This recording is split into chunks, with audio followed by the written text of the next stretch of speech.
금리 얘기 시작해 보도록 할 텐데요. 엄나이제 MFO 총괄 빈센트 이코노미스트와 함께합니다.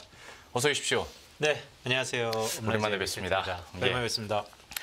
금리에 대해서 네. 유럽은 이미 시작을 했는데 네. 미국이 자꾸 밀린다라는 네. 평들이 있고 네. 물론 누구는 그래도 7월 인하할 거야라는 뭐 해외 투자 은행도 있습니다만은 지금 패드워치 상으로 봤을 때는 한 60%로 일단 9월 인하는 네. 시장 베팅하고 있는 것 같은데 네. 거기에 대해서 연구님은 네. 좀 어떻게 보시는지 큰 그림에서부터 한번 설명을 해주시죠. 네, 그러니까 미국과 주요국들의 기준금리 향방이 좀 달라지고 있죠. 네, 특히나 하반기에는 유럽이 금리를 인하했기 때문에 그 모습 자체가 이제 가시화되는 건데 뭐 질문을 주셨으니까 뭐 결론적으로 말씀드리면 시장의 컨센서스는 올해 2번 정도 하는 것입니다. 네. 그런데 11월 5일 날 빅 이벤트가 있기 때문에 네, 선거 전에 할 거냐, 선거를 끼고 할 거냐, 아니면 선거 이후에 할 거냐를 네. 놓고 봤을 때 9월 달에 한다는 것은 어쨌든 선거 전에 한 차례 한다라는 걸로 컨센서스가 모아지고 있는 것 같은데요.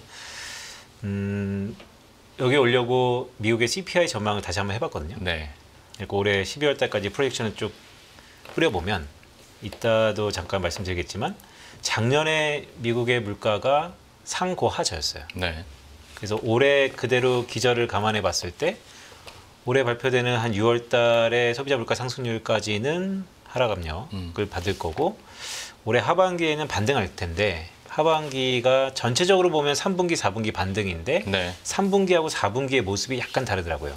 그러니까 V자 모양입니다. 3분기까지는 오름폭이 크진 않을 것 같고 4분기, 그러니까 10월 달 물가부터는 고개를 들 것 같거든요. 네. 그러니까 세티스 페리부스죠. 지금의 유가 수준, 배럴당 82불 정도. 그럼 지금의 대외적인 원자재 가격이 그대로 이어진다라고 가정했을 때 네. 물가가 그렇게 된다는 얘기인데 자 그렇다면 10월 달에 미국의 소비자 물가 상승률을 우리는 언제 받아보는가를 보면 대선 이후에 받아봅니다. 그렇죠. 네, 그렇기 때문에 그 전까지는 금리를 인하한다라는 것에 저도 동의를 하고요. 네. 그게 9월일지 아니면 간밤에 뭐 7월 달에 얘기도 나오지만 그래서 9월 인하를 한 차례 한다면 그 이후에는 물가 상승 압력을 놓고 봤을 때는 쉽사리 쉽진 않다. 아, 그래서 올해 지금 같은 뭐 물가만 놓고 본다면 한 번. 그런데 그 이외에 물가 이외에 어쨌든 듀얼 먼데이트 이중 책무니까 네. 고용이라든지 최근에 고용이 좀 식고 있죠. 그런 걸 감안해 봤을 때 저도 기본적으로 2번 한다라고 보면서도 한 번 가능성을 좀 높게 보면서 째려보고 있다라고 볼 수 있겠습니다. 사실 이게 뭐 동전 던지기 하듯이 뭐 9월입니다, 11월입니다, 한 번입니다, 두 번입니다 이렇게 질문 드리는 것도 사실 어쩔 보면 좀 웃길 수도 있는데 두 가지식으로 하고 싶어서 네. 한번 여쭤본 거고 네. 그러면 FOMC 연준의 이런 통화정책 스탠스를 결정지을 만한 요소들은 뭐가 있는지 네. 하나하나 좀 설명을 부탁드릴게요. 화면에 보시는 것처럼 4개 정도입니다. 미국의 금리는 어디로 가는 것인가? 결론적으로 말씀드리면 하방 경직성. 아래쪽으로 방향은 잡았는데 좀처럼 내려가지 않는 하방 경직성이다라고 소결론을 갖고 왔고요. 그럼 미국 경기는 선행지표 같은 게 약간 삐그덕거리고 있는데 ISM 제조업지수 같은 것도 조금은 삐그덕거리고 있는데 고용지표도 실업률이 상승이 이미 1년 정도 지속되고 있죠. 그럼에도 불구하고 전반적으로 미국 경제에는 잠재 성장률 이상의 아웃퍼폼, 나홀로 성장을 할 수 있는 것인가에 대한 결론을 좀 내리면 여전히 여타 국가들이 워낙 죽쓰고 있어서 네. 상대적으로 미국 경기의 호조는 이어질 거다. 하지만 이전과 다른 미국의 경기의 모습에 의구심은 생길 것이다. 라는 말씀을 드리면서 몇 가지 지표를 좀 볼 거고요. 예. 세 번째는 이제 주요국들의 통화 정책이 7월 달에 많습니다. 7월 18일 날 한국 시간 기준인데 유럽이 다시 한번 6월 달에 이어서 7월 달도 금리를 인하할 것이냐 말 것이냐의 논쟁이 한번 붙을 것 같고 일본은 3월 달에 금리를 한 차례 인상한 다음에 좀 몇 차례 건너졌죠. 네. 그래서 7월 달에 다시 한번 금리를 인상할 가능성이 꽤 높아졌습니다. 그래서 유럽과 일본, 더구나 한국까지도 주요국들의 통화정책이 결론적으로 보면 연준과는 약간 거리두기에 나서는 거 아닌가라는 생각을 갖고 있어서 탈연준이라는 소결론을 갖고 왔고 맨 마지막으로 올해 하반기에 가장 중요했던 IMF, OECD, 월드뱅크들의 수정 경제 전망에서의 주인공은 중국인데요. 중국이 선행지표들이 반등했거든요. 네. 그런데 이 선행지표들을 믿을 것인가 아니면 여전히 디플레이션 압력에 녹아있는 내수지표들을 놓고 보면 선행지표는 다시 한번 착시 현상을 일으킬 수 있는 개연성도 있어서 중국을 어떻게 볼 것인가가 오히려 우리가 통화정책이라든지 미국의 금리에 모든 시선이 옮겨졌을 때 중국의 디플레이션 압력이 해결되느냐 마느냐에 따라서 자산시장은 영향을 받을 개연성도 있다라는 말씀드립니다. 그리고 전반적으로 미국의 금리는 하방 경직성, 경기는 여전히 강할 겁니다. 하지만 미국만 놓고 봤다면 6개월 전하고 좀 다른 모습이 포착되고 있습니다. 그게 미국의 연준으로 하여금 금리 향방에 영향을 줄 겁니다. 인하 쪽으로 라는 말씀 드리는 거고 주요국들은 뭐 따르고파, 각계전투 직접 할 거다라는 말씀을 드립니다. 근데 일단은 연준이 가장 그래도 유심히 보고 있는 게 계속 우리는 지표 확인하겠다니까 네. 물가와 고용 동향은 한번 봐야 될 것 같습니다. 맞습니다. 물가부터 기저효과 얘기하셨으니까 한번 네. 얘기를 해주시죠. 네, 왼쪽 차트를 보시면 이게 미국의 소비자 물가 상승률입니다. 소비자 물가 상승률이 작년 6월 달이 헤드라인 기준으로 2.96% 전년 동월 대비 증가율. 작년 1년 내내 가장 낮은 수치였어요.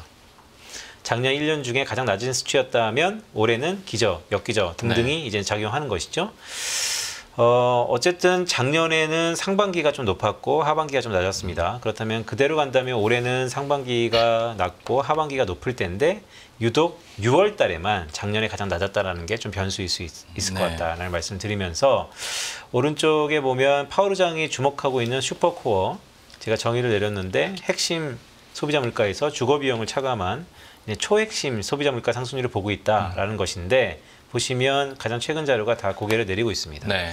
자, 이렇다면 현재까지 또한 저희 전망대로 하면 올해 한 10월 달까지도 물가는 하향 안정을 보일 것 같은데 그렇다면 금리 결정에 있어서 당분간 인플레이션 압력은 조금 수면 아래로 내려갈 것 같다라는 말씀을 드립니다. 그래서 그런 부분들이 시장에 뭐 CME 선물시장, 금리 선물시장 등등으로 하여금 컨센서스를 금리 인하 쪽으로 자리를 잡을 텐데 그래서 결론적으로 말씀드리면 대선 전까지는 인하 쪽으로 상당히 하이라이트 될 것 같습니다.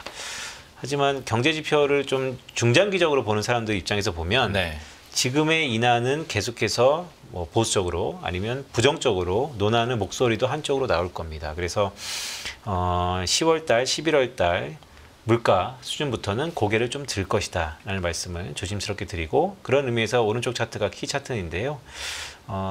여기 나온다고 어젯밤에 이제 프로젝션을 해봤는데 이게 모두에 말씀드렸던 국제유가가 현 수준 배럴당 82달러 정도 지속된다고 가정했고 또 원자재 가격 더 나아가서 전월 대비 증가율이 올해 6개월 동안 평균이 한 0.16% 정도 되는데 그러니까 러프하게 0.2% 정도 전월비가 지속됐을 때 미국의 소비자 물가 상승률이 어떻게 될 거냐를 보여주는 겁니다. 현재 5월달 여기에 있고요. 잘 보이시는지 모르겠는데 네. 그래서 앞으로 1개월, 2개월, 3개월, 4개월 정도까지는 내려갈 것 같다. 이게 소비자 물가 상승률이 우리가 받아보는 건 1개월 정도 레그가 있죠. 그러니까 러프하게 앞으로 5개월까지는 물가는 하락한다. 근데 5개월 뒤에는 아마 미국의 대선이 있을 것이다. 라고 하고 대선 이후에는 다시 한번 고개를 들 것입니다. 그래서 이런 흐름을 감안해서 연준을 바라보자. 연준도 충분히 알 거라고 보고요. 그런 의미에서 아마 9월에 금리 인하 가능성이 좀 더 확률이 높아질 것이고 그렇다면 9월에 금리를 인하한다 하더라도 그 다음 소비자 물가 상승률까지도 하방 압력이 작용하기 때문에 오히려 금리 인하 기대가 미국의 대선 전후로 해서 상당 부분 높아질 가능성이 높아 보입니다. 주식시장 긍정적으로 반응할 개연성이 높죠. 그런데 뭐 미국의 대선의 결과를 차치하더라도 그 이후의 흐름은 다시 한번 고개를 드는 미국의 소비자 물가 상승률에 우리가 초미에 또 연말에 관심 사항이다라는 말씀도 드립니다. 일단 그 가정에서 9월까지는 물가가 하방 압력을 받는다면 당연히 이제 9월 이전에라도 시장에서는 금리 인하에 대한 기대감이 당연히 높아질 수밖에 없고 지수가 발표되는 시차까지 생각한다면 11월까지도 한번 생각은 해볼 법한데 지금 뭐 물가는 이제 반쪽이고 다른 한쪽에 있는 고용도 봐야 되지 않습니까? 네, 맞습니다. 그러니까 5월달, 그러니까 이번 7월에 발표되는 7월 초에 발표되는 고용 지표는 6월달에 노동통계국의 고용 지표고요. 하지만 5월달까지를 잠깐 복귀해 보면 고용이 서프라이즈 나왔죠. 생각보다 좋았습니다. 5월 수치가 27만 2천 명 비농업 부분 취업자 수, 그러니까 새롭게 일자리가 27만 개 정도, 27만 명 정도 새롭게 일자리를 구했다라는 것인데. 이게 왜 서프라이즈라고 말씀드리냐면 왼쪽 차트입니다. 1981년부터 작년 연말까지 분기마다 새로운 취업자 수를 평균치를 구해봤어요. 딱 보면 그냥 한눈에 들어오죠. 2분기가 비수기입니다. 고용은 항상 2분기가 안 좋습니다. 4월달, 5월달, 6월달. 그렇기 때문에 4월달, 5월달, 6월달은 뭐 다른 달이 10만 명 증가했으면 4, 5, 6, 2분기에는 한 3만 명, 다른 때가 20만 명 증가했으면 4, 5, 6달은 한 8만 명 이렇게 증가하는 게 기정사실인데 이번에 그 수치가 높아졌다라는 것이죠. 네. 그 원인이 무엇일까라고 보면 이민 효과였다라는 것이 사후적으로 워킹 페이퍼들에서 나오고 있고, 저의 관전 포인트는 뭐냐면, 자, 5월달 수치, 6월달 고용 지표가 발표되면서 5월달 수치가 얼마나 하향 조정될 것인가가 키워드입니다. 하향 조정되는 데는 여러 가지 이유가 있죠. 근데 그렇게 샘플링 자체가 얼마나 아래쪽으로 받아보는 것인가가 중요할 거고, 만약에 수정이 없다라고 한다면 지금의 금리 인하, 물가만 보면 인하의 기대가 확 높아질 텐데 네. 고용이 거기에 찬물을 끼얹을 거다라는 생각을 갖고 있고요. 좀 더 시계를 넓혀볼까요? 더 중요한 것은 오른쪽입니다. 어느덧 미국의 실업률이 4%대를 4자를 기록했습니다. 네. 연준은 이렇게 12개월 포워드, 즉 1년 정도 지속되면 앞자리가 4에서 5자로 바뀔 것이다. 여차하면 5에서 6자로 바뀌면 그때는 경기가 리세션 가능성도 높기 때문에 우리는 순차적으로 3년에 걸쳐서 200bp 가까이 금리를 내릴 것이다. 이렇게 얘기를 하고 있는 것이죠. 자, 그 바로미터 추세 속에서 과연 경제 지표들이 어떻게 업데이트 되는지가 가장 중요합니다. 오른쪽 차트는 81년도, 90년도, 2000년도, 2007년도 전부 미국의 경제 위기가 있었을 구간의 실업률의 상승 폭인데요. 평균을 보시죠. 한번 실업률은 특성이 있다. 올라가면 26개월 정도 지속된다. 물론 그보다 짧은 17개월도 있었고 더 긴 30개월도 있었습니다. 하지만 실업률이 한번 저점을 찍고 올라가면 한번 뭐 3개월 올라가다가 4개월 빠지고 이런 특성을 보이는 게 아니고 추세적으로 쭉 2년 가까이 오른다는 것이죠. 그런 의미에서 작년에 미국의 실업률을 봤더니 4월 달이 3.4%로 최저점이었습니다. 네. 그렇다면 현재 13개월이 지났고요. 과거 평균을 그대로 대입해 본다면 앞으로 가야 될 길이 13개월 남았다. 그렇다면 고용은 2분기의 비수기임에도 잘 나왔지만 실업률은 여전히 악화되고 있거든요. 상승되고 있거든요. 그렇다면 이 고용 자체도 6월 달의 관전 포인트는 실업률이 얼마나 오를 것인가. 더 나아가서 5월 달 수치가 얼마나 하향 조정될 것인가. 저희 이 두 가지 과정이 퍼즐이 맞춰진다면 역시 7월 초에도 금리 인하 가능성이 다시 한번 하이라이트 될 것이다. 시장에서는 뭐 7월 달 얘기도 정확히 얘기하면 한국 시간으로는 8월 1일인데 네. 8월 달 FOMC도 인하 가능성이 좀 더 모락모락 확대될 수 있다라고 보고 있습니다. 사실 미국의 고용 지표나 뉴스를 매일 확인하신다면 좀 헷갈리실 수도 있을 것 같아요. 2, 3주 전까지만 하더라도 미국 고용 시장이 너무 뜨겁다라는 네. 얘기들 많이 했었는데 갑자기 근데 그 뜨거운 거에서는 약간 레벨 다운 됐어라는 게 또 최근에 나온 뉴스들이고, 오히려 장기적으로 봤을 때는 연준이 금리를 인하할 수밖에 없는 환경으로 고용 시장도 갈 수 있다라는 전망들이 나오는 건데, 그러면 누가 그렇더라고요. 지금이 고용 시장에서는 변곡점이다라는 네. 표현을 썼던데 진짜 우리가 그 중간을 지나가고 있는 게 아닌가라는 느낌도 많이 드는 것 같아요. 네, 고용은 코로나 이후에 과연 이게 동행 지표인가 후행 지표인가의 이견이 있죠. 네. 하지만 고용은 여전히 기업의 의사결정을 놓고 봤을 때는 후행 지표입니다. 그런 후행 지표가 최근에 둔화되고 있다는 것은 이미 미국의 선행 지표가 한참 둔화될 거다라고 우리가 연결시킬 수 있는데 네. 실제 미국의 컨퍼런스 보드에서 발표하는 경기 선행 지수를 보면 둔화되고 있어요. 자, 그렇다면 이게 어떻게 보면 퍼즐이 맞춰지는 거죠. 네. 고용 지표를 보니까 그렇게 견고했던 고용이 지금 나빠지기 시작했는데 후행 지표란 말이야? 그럼 선행 지표는 뭐지? 라고 보면 역시 선행 지표가 고개를 수그리고 있다. 자, 오른쪽 차트입니다. 오른쪽 차트가 미국의 컨퍼런스 보드 경기 선행 지수인데요. 꽤 오랜 기간 지금 전월 대비 역성장하고 있죠. 네. 이렇게 선행 지수가 꺾였음에도 불구하고 미국 경제가 정말 좋았다는 게 참 이례적인 현상이고, 원인이 무엇일까라고 보면 뭐 이민 효과로 고용이 탄탄했다. 그다음에 정부의 재정 지출에 대한 확대가 있었다. 연준이 적세적소에서 시장과의 나이스한 소통으로 인해서 정말 임계치를 넘지 않는 그런 위험 순위를 계속해서 이끌어냈다. 이 삼박자가 잘 맞았다는 것인데, 여전히 긍정적으로 보면 이 삼박자가 한 번 맞았고 계속 맞았기 때문에 앞으로도 맞을 것이다 라고 볼 수 있는 거고, 또 경제 지표만 놓고 보면 그래도 많이 선행 지표가 꺾인 건 사실이다라는 생각이 듭니다. 사실 이 질문은 그 다음 코너의 다음 출연자한테 할 거긴 한데, 네. 그러다 보니까 지금 미국 경제를 어떻게 보세요라는 질문들을 최근 출연자한테 똑같이 다 합니다. 네. 그러니까 어떤 지표를 갖고 오느냐에 따라서 네. 뉘앙스나 결이 약간 달라서 네. 혹시 다시 되돌아가는 질문인 것 같긴 합니다만 빈센트님께서는 네. 지금의 미국 경제를 네. 어떻다고 보세요? 미국 경제요. 미국 경제가 이제 상대적으로 볼 거냐, 절대적으로 볼 거냐. 그렇죠. 미국 자체적으로만, 그러니까 너무 이제 경제학적인 표현이죠. 미국 자체적으로 놓고 보면 잠재 성장률 이상의 흐름을 보이고 있기 때문에 좋습니다. 그렇죠. 네. 근데 1분기는 역시 1.3%로 전기비 연율이지만 1.3% 성장이니까 약간 not bad 하지만 약간 부진 B- 네. 정도의 점수를 주는 것이죠. 1.3% 연율이니까 전기 대비 한 0.4% 정도 성장하는 거예요. 그러니까 이거는 과거의 성장 속도에는 현저히 모자르는 것이죠. 그렇죠.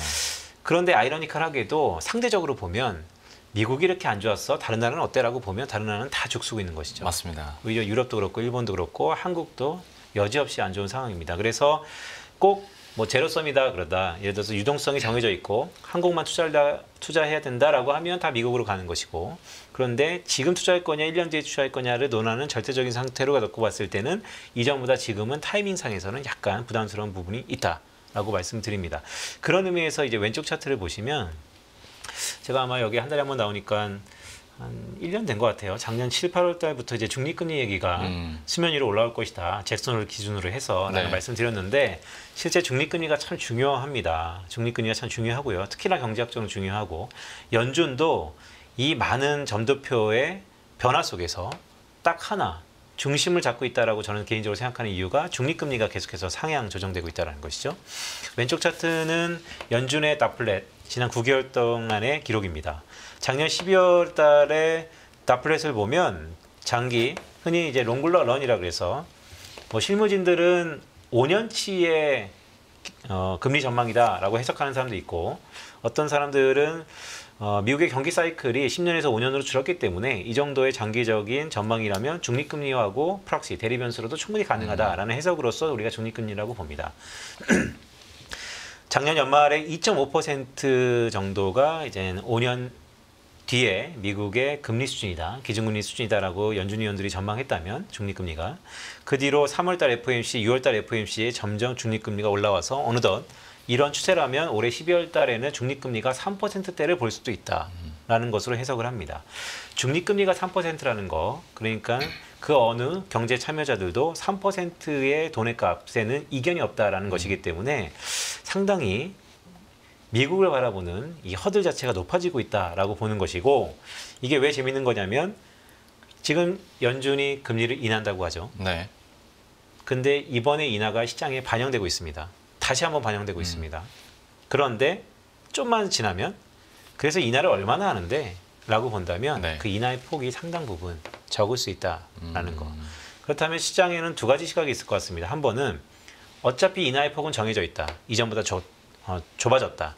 그렇다면 인하의 초창기에 상당 부분 빨리 들어가서 빨리 행동해서 아웃퍼폼 하자라는 포지셔닝이 있을 거고 한편으로는 인상할지 인하할지 아니면 인상과 인하를 반복할지 아직은 너무나 불확실하기 때문에 더구나 이전보다는 인하의 폭이 좁기 때문에 인하하는 그 건덕지 자체가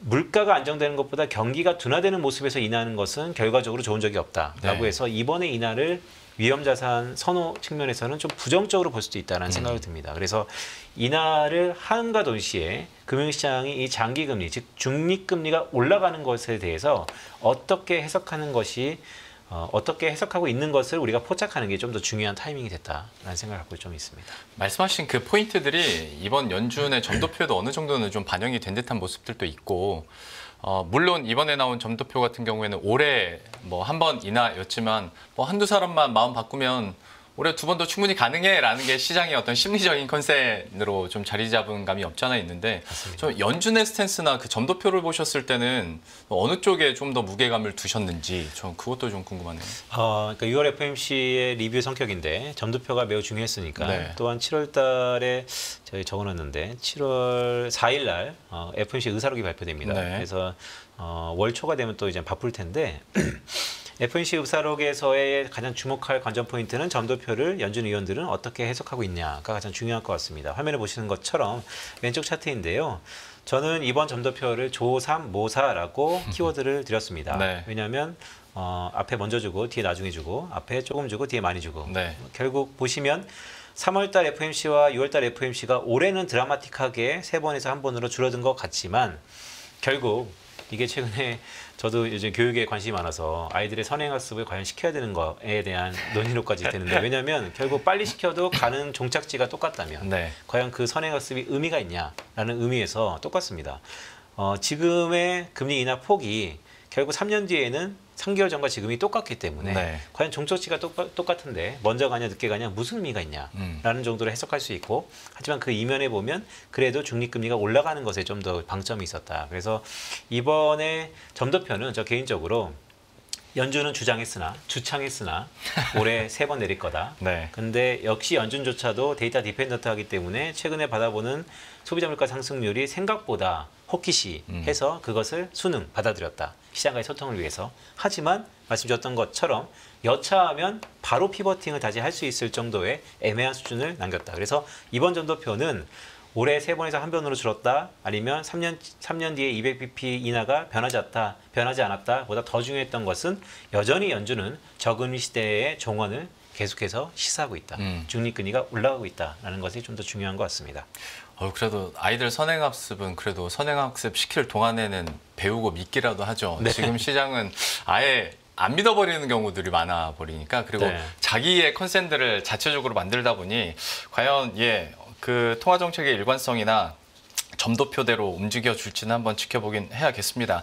근데 지금의 모든 경제 지표나 상황들이나 뭐 컨센이나 점도표를 봤을 때 실질 금리는 인하되는 게 시장 금리는 점점 다운이 돼야 되는 게 맞는데 실제로 뭐 10년물 국채 금리도 4.2 계속 유지를 하고 있고요. 네.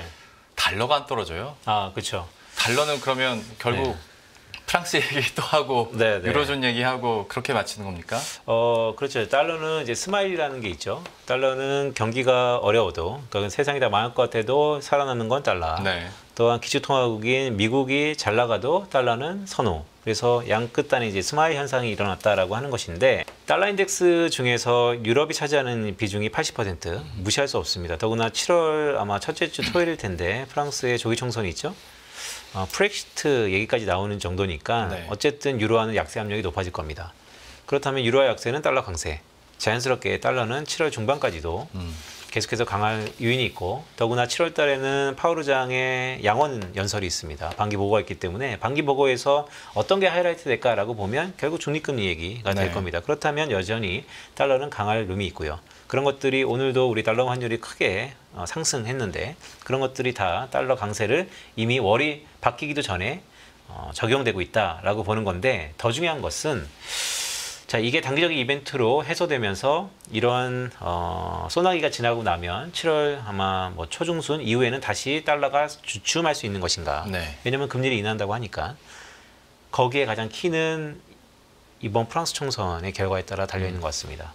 두 번째인데요. 프랑스 조기 총선이 결과적으로 보면 돈을 많이 쓰겠다는 것이고 그런데 지금 이탈리아만큼 재정이 약화되어 있는 프랑스에서 유럽의 한 목소리, 원보이스의 이 재정 중치 GDP 대비 60%, 그다음에 재정 적자가 3%를 넘지 않는다라는 이 재정 주칙을 과연 고수할 수 있겠는가에 대해서 여전히 브렉짓 아니면 프렉짓, 이탈릭짓, 브렉짓 이런 엑시트 얘기가 계속해서 나온다는 거. 그러면 유럽의 뿌리가 흔든다는 것이거든요. 그렇다면 유로화는 강세가 된 적이 별로 없습니다. 네.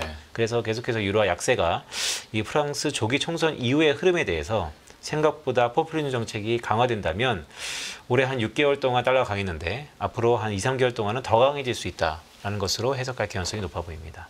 이러면 좀 답이 없어 보이는데 왜냐면 이제 특히 뭐 프랑스나 유로존 문제에 대해서는 좀 일회성이다 아니면 단기적인 이슈에 불과하다 하면서 다시 좀 달러는 하락 압력을 받을 거다라고 많이들 전망하는데 네.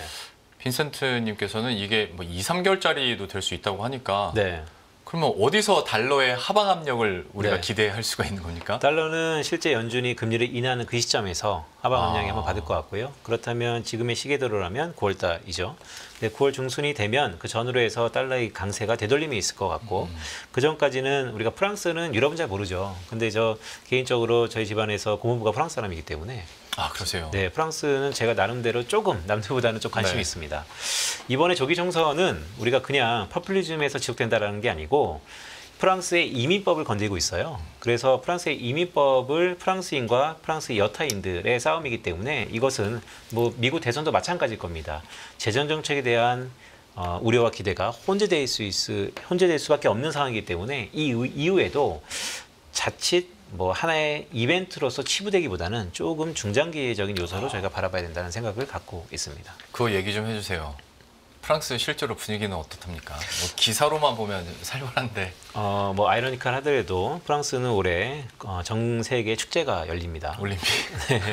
네, 축제가 열리면서도 한편으로는 정권이 흔들리고 있는데, 네. 그러니까 뭐 간단히 얘기하면 그런 거예요. 아주 간단히 말씀드리겠습니다. 프랑스의 이민법이 프랑스인들로 하여금 조금 불합리하다라고 느껴지는 형국이에요. 왜냐하면 프랑스에서 이제 알제리 사람들이 자식을 4명 데리고 프랑스에 갑니다. 네. 그럼 프랑스에서는 사회주의이기 때문에 국가 평등을 위해서 어떤 프랑스인은 자녀하고 프랑스 부모하고 2인이고 네. 이민자는 4명이었을 때 임대주택 같은 공공주택을 부여해야 되는데 어디에 더 많이 주택을 부여하냐. 평등에 의해서 이 4명한테 훨씬 더 많이 지어집니다. 그러면 프랑스인 2명 자체는 열받죠. 소외되는 느낌 맞죠? 맞습니다. 그 전까지 마크롱 정부는 이 두 가지의 프랑스의 정체성을 갖고 상당 부분 오리엔트 됐다면 지금의 르펜이라든지 다른 쪽은 이 4가지 이민 정책에 대해서 다시 한번 바로잡아야 된다라는 목소리가 큽니다.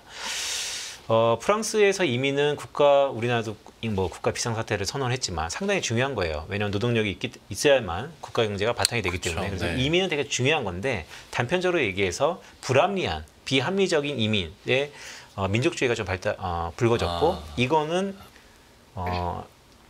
자칫 쉽게 해결되지 않을 것 같습니다. 그래서 누가 된다 하더라도 결국 재정을 쓸 수밖에 없다라는 것이 약간의 점핑이 있지만 결국 유로화의 약산력으로 높아질 수 있을 것 같다. 근데 이 문제는 약간 반면교사 삼아야 되는 게 뭐 정답이 없죠. 하지만 어느 사회가 어느 시대가 어떤 거를 좀 더 선택하냐에 대해서 우리가 무게를 줘야 되는데 미국도 별반 다르지 않을 겁니다. 네. 네, 미국도. 그리고 한국도 지금의 정부의 형태를 보면 그렇죠. 다르지 않을 거다. 그래서 이 부분들은 전반적으로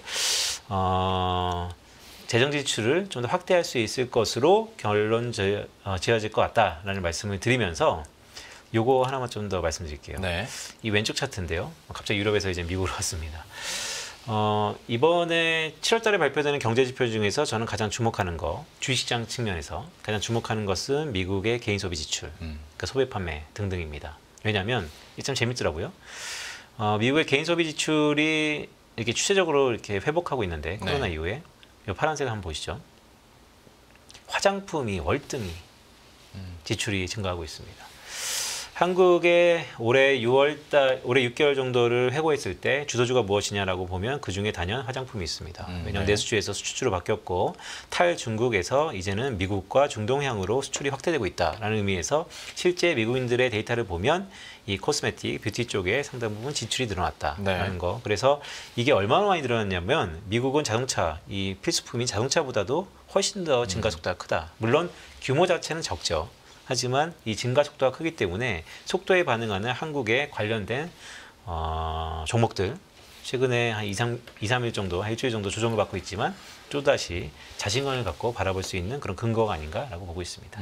저 이거 보여주신 김에 궁금한 게 하나 생겨가지고 네. 그래도 이 표 보면 아직 미국 국민에 대한 어떤 소비 여력이나 네. 소매는 네. 여전히 그래도 물론 자동차는 좀 지지부진하긴 합니다만 네. 여전히 좀 견조하지 않나라는 생각도 좀 드는데 네. 여기에 대해서 우려하는 목소리들도 요즘에 좀 나오긴 하더라고요. 아, 어떻게 네. 해석을 해야 될까요? 그렇죠. 그러니까 이전에 회복 추세가 이어지고 있다는 것은 좋은데 지금은 여기 보시면 자동차미 부품이잖아요. 네. 근데 여기에 제가 안 그려온 게 뉴 오토라고 써 있는데 신규 차 같은 경우는 이렇게 내려가고 있습니다. 순간적으로 이게 캡처가 안 나와서 아예 급락하고 있다고요? 네. 그러니까 신규 차는 안 팔리고 있어요. 네, 중고차라든지 아니면 부품 쪽에 다 메이크업 하고 있는 거죠. 그래서 비싼 건 못 사는군요. 맞습니다. 지금. 정확합니다. 그래서 뭐 내구재 쪽에서의 내구재 소비라는 것은 하단을 받침하고 추세를 만드는 거기 때문에 네. 내구재 소비가 점점 줄어들고 있다. 그러면 왜 줄어드는가가 중요한 거죠. 돈이 없어서 줄어드는 거죠. 그럼 돈은 어디서 나오냐라고 하면 소득의 근원은 두 가지입니다. 레이버 아니면 재테크죠. 그렇죠.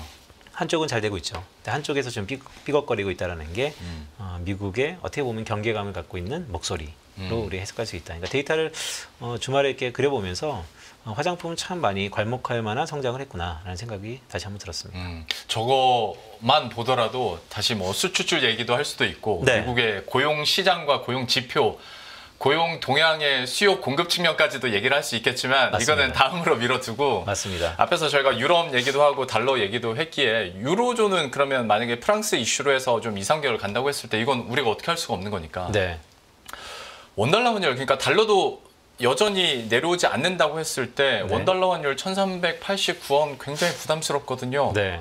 위로 1,400원대까지 그러면 더 열어놔야 되는 것인가에 대해서는 네. 좀 어떻게 보십니까? 뭐 지금 같은 상황에서 프로젝션을 하면 당연히 현재 정부가 미래를 대변한다는 가정을 깔고 하는 거니까 열어놔야겠죠. 그리고 열어날 그 근거도 우리가 이해할 만한 리즈너블 할 만한 명분이죠. 달러가 강하다. 왜? 80%를 자원하는 유럽이 흔들리고 있다. 근데 한국도 좀 재밌는 게 있는 게요. 왼쪽 차트입니다. 이거 한국 얘기인데요. 원화가 이렇게 약했으면 당연히 수입 물가가 이렇게 치고 올라오죠. 네. 그러면 소비자 물가 상승률과 수입 물가의 상관관계를 놓고 봤을 때 물가가 조만간 고개를 들 겁니다. 현재를 볼 것이냐, 6개월 뒤를 볼 것이냐는 정부의 선택인 것 같습니다. 네. 그런데 제가 제목에 인하 명분이라고 했는 것처럼 네. 명분은 맞춰지고 있는 것 같아요. 그리고 최근에 인구 국가 비상사태라는 걸 지난주에 발표했죠. 쭉 들어보면 뭐 나이스한 얘기 많이 있죠. 출산 장려하고 경제 지원할 거다. 근데 또 에피소드로 출산 장려를 하면 뭐하냐? 결혼을 안 하는데 뭐 이런 얘기도 있더라고요. 네. 근데 어쨌든 인구 국가 비상사태를 전부 다 제가 하나하나 보면서 느꼈던 것은 재정 지출, 돈 쓰겠다는 것이구나. 그렇다면 이 부분도 결국에는 재정을 쓰는데 효과가 있으려면 빚에 대한 부담이 줄어들어야 하는 것이죠. 그래서 금리 인하 명분이 충분히 인구 국가 비상사태에도 만들어지고 있는 것 같다. 최근에 보면 워낙 약세에도 불구하고 한국 소비자 물가 상승세는 현재는 둔화되고 있고 더 나아가서 국가가 비상사태를 선언할 만큼 드라이브를 걸고 있는데 그렇다면 정책 효과, 폴리스 믹스라고 보통 하는데 정책 효과가 배가 되기 위해서는 인하의 명분, 금리 인하도 통화정책도 따라야 된다는 것이 그 어느 때보다도 인하의 명분이 물씬 풍기고 있는 것 같습니다. 그래서 결국 정부가 어떠한 기준을 갖고 선택하느냐에 따라 다른데 저는 개인적으로 한국도 미국보다 먼저 할 수 있을 가능성도 충분히 있다라는 말씀 드리면서 단 먼저 하던 늦게 하던 미국의 하향폭보다는 적을 것이다. 그러면 그것은 지금 환율 얘기니까 먼저 하던 나중에 하던 미국이 100bp 내리면 한국은 50bp, 미국이 200bp 내리면 한국은 100bp. 즉 양 국가의 금리 스프레드 차는 지금과 비슷하든지 네. 아니면 좁혀지지 않는다는 게 달러원의 약세 압력. 그래갖고 달러원은 1,400원을 그래서 열어둔다라는 말씀을 드립니다. 여기에 따른 주식시장에서의 외국인 수급에 대한 걱정들도 저희가 마지막 코너에서 한번 얘기를 해보도록 하겠고 일단 우리나라는 얘기를 해준 것처럼 재정과 통화정책은 그러면 같은 결로 이렇게 갈 가능성이 크기 때문에 글쎄요.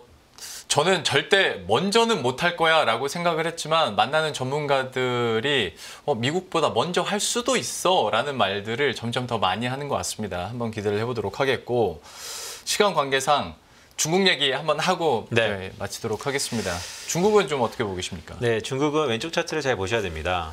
1995년부터 현재까지 중국의 모든 것을 나타내는 지표다라고 할 수 있겠고요. 결국 소비자 물가 상승률과 생산자 물가 상승률입니다.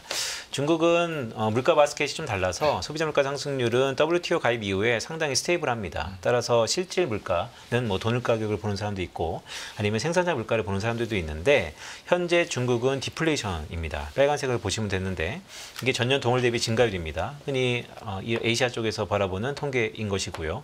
보시면 1년 넘게 약 20개월 연속 생산자 물가가 뒷걸음지시고 있습니다. 네. 기업의 입장에서 한번 볼까요? 기업의 입장에서 생산자 물가와 소비자 물가를 봤을 때 생산자 물가는 결국에는 하나의 소비자 물가는 수익원, 생산자 물가는 비용일 수 있습니다. 비용이 뒷걸음짓하는 것이 중국 기업한테 나쁘지 않을 텐데 그럼에도 불구하고 중국의 이런 디플레이션이 왜 지속되고 있는 것인가가 좀 더 우리가 주목해야 될 포인트고 오른쪽 차트를 보면 OECD에서 발표되는 중국의 경기 선행지수 3개월 연속 상승세 다시 한번 이렇게 고개를 들었습니다. 그래서 중국은 간단합니다. 선행지수를 보면 장밋빛. 그런데 내수나 물가를 보면 뒤에 공포가 여전하다. 그럼 중국의 도대체 선행지수는 왜 반등한 거야? 라고 봤더니 최근에 중국의 수출 증가율이 흑전, 플러스 전환했다. 네. 그래서 중국이 수출로 계속해서 중국 경기를 드라이브 건다. 이것은 4, 5년 전하고 똑같은 패턴. 그럴 수 있다. 하지만 쌍순환 전략에서 한쪽 내순환, 외순환에서 외순환만 갖고는 절름발이. 그래서 저는 여전히 중국은 반등을 하나 또한 주안점을 더 이상 내려가지 않는다의 키가 있을 수 있겠지만 상승 모멘텀은 상당 부분 결여돼 있다라고 보고 있습니다. 확실히 중국 시장에 대한 전망 그리고 평가에 대해서는 예전보다는 그래도 긍정적으로 변한 거긴 한데 아직은 뭔가 부족하다, 절름발이다라고 표현을 해주셨으니까 여기에 대해서도 여러분들 참고하시면서 중국 증시에 대한 전망들, 경제 전망들 한번 살펴보도록 하겠습니다. 오늘은 시간이 많이 됐기 때문에 이 정도로 마무리 짓고 우리 빈센트님은 보내드리도록 하겠습니다. 업라이즈 MFO 총괄 빈센트 이코노미스트와 함께했습니다. 오늘 말씀 고맙습니다. 고맙습니다. 안녕하세요. 이승입니다. 더 많은 영상을 보고 싶으신 분들은 화면 오른쪽에 있는 구독 버튼을 눌러주시기 바랍니다. 그리고 영상을 보시면서 좋아요는 필수인 거 아시죠? 항상 인포맥스 라이브를 사랑해주셔서 감사합니다.